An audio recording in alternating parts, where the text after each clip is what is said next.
اچھا جی، اس میں بیسیکلی یہ پوچھا گیا ہے اپنی بیماری کا بتا کے کہ بائپولر بیماری ان کو 18 سالوں سے کا سامنا کر رہے ہیں، مستقل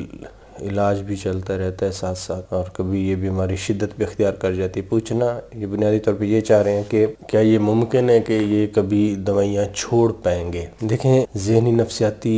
جتنی بھی بیماری ہیں، جو بائپولر کی بیماری ہے وہ ایک شدید ترین بیماریوں میں شمار ہوتی ہے۔ اس کی بنیادی وجہ یہ ہے کہ جس طرح پہلے بھی ایک ویڈیو میں ذکر ہوا تھا ایک سوال میں، کہ 70 سے 80% مریضوں میں اس کا دوبارہ متاثر کرنا مریض کو اس چیز کے کافی امکان ہوتے ہیں۔ مثال کے طور پہ اگر آپ ایک ڈپریشن کی کیفیت سے گزر رہے ہیں اور پھر آپ ٹھیک ہو گئے، تو پھر دوبارہ اسی طرح کا ڈپریشن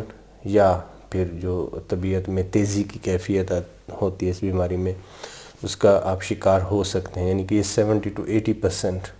اگر 100 مریض ہیں بائپولر بیماری کے، تو اس میں 70 سے 80% مریضوں کو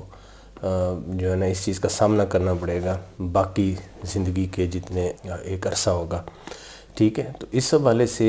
یہ دیکھنا کہ ہم نے اس طرح کا ایک بیلنس رکھنا ہے کہ بیماری کو بھی ہم نے کنٹرول میں رکھنا ہے۔ اگر بیماری کی کچھ ابتدائی علامات آتی ہیں تو اس طرح ہمارا طریقہ کار ہونا چاہیے کہ اس کو فوری طور پہ ہم پکڑ لیں اور جو علاج کی ایک کیفیت ہے وہ دوبارہ سے شروع کر دی جائے۔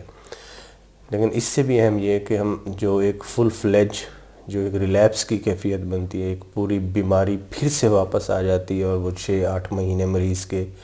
ایک تباہ کن نتائج نکلتے ہیں، اس سے بچانا بہت ضروری ہے۔ اب یہ فیصلہ کرنا کہ جی ایک تو ان بھائی نے جو پوچھا ہے کہ جی ان کی خاص بیماری، دیکھیں اس کا جواب تو سمپل ہے کہ جی آپ 18-20 سالوں سے اگر یہ میڈیسن لے رہے ہیں کسی نہ کسی صورت میں، تو اس کی نوعیت کیا ہے، کتنے عرصے سے آپ کی آج سے پہلے کتنی ایپیسوڈز آئی ہیں، ٹوٹل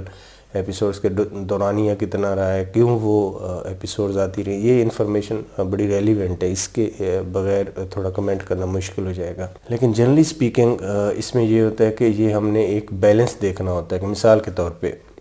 کیا ہم یہ رسک لے سکتے ہیں کسی خاص انڈیویجول میں کہ ہم ریلیپس کا رسک لیں،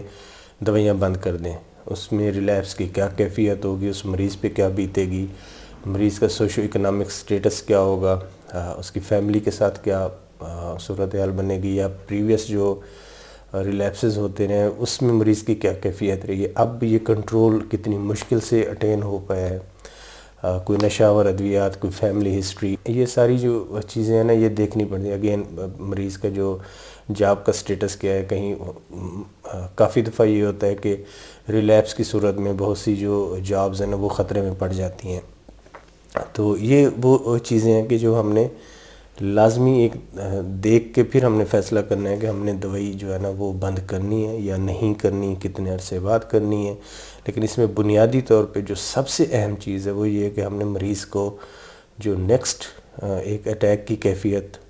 70 سے 80% مریضوں میں تقریباً بدقسمتی سے کنفرم ہوتی ہے، اس سے ضرور بچانا ہے۔ کوشش کرنی ہے کہ ہمارے جو پیشنٹ ہیں نا وہ 20 سے 30% جو ایک طبقہ ہے نا اس کیٹیگری میں یہ فال کریں۔ اور اگر ہم یہ 8 سے 10 سالوں میں 2 سے 3 ایپیسوڈز تک اس کو کنٹین کر لیتے ہیں تو اس کے کافی اچھے جو ہے نا وہ آؤٹ کم نکلتے ہیں، جس کے لانگ ٹرم ڈرامٹک آؤٹ کم نکلتے ہیں۔ مثال کے طور پہ یادداشت کے مسائل جو عام طور پہ 65-70 سال کی عمر کے بعد ڈیمنشیا کا جو مسئلہ شروع، اس کی بھی سٹرانگ ایسوسیشن ہے کہ جتنی زیادہ ایپیسوڈز ہوں گی بائپولر بیماری کی، جو ڈیمنشیا جو 65 کے بعد 70 ایئر کے بعد ایک اولڈ ایج کا ویل نون پرابلم ہے، وہ بڑی تیزی سے اور بڑی شدت سے جو ہے نا اٹیک کرتا ہے۔ لیکن اگر ہم ایپیسوڈز کو 2 سے 3 تک کنٹین کر لیتے ہیں تو پھر ڈیمنشیا کے چانس بھی کافی حد تک ہم منیمائز کر لیتے ہیں، یا اس کی شدت میں یا اس کی پروگریشن میں یا اس کے سٹارٹ ہونے کا جو آنسٹ کا ٹائم ہے اس میں ہم کافی ساری چیزوں کو بچا لیتے ہیں۔ تو لانگ ٹرم میں بھی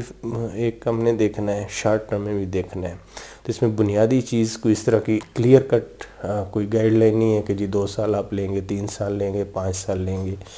بائپولر بیماری میں ہمیشہ ایک کیئرفل اور جوڈیشیس جو کلینکل ڈیسیژن ہے نا that is very much imperative. اس کے علاوہ اگر ہم جمپ کریں گے تو وہ چیزیں مریض کے لیے ٹھیک نہیں ہوتی.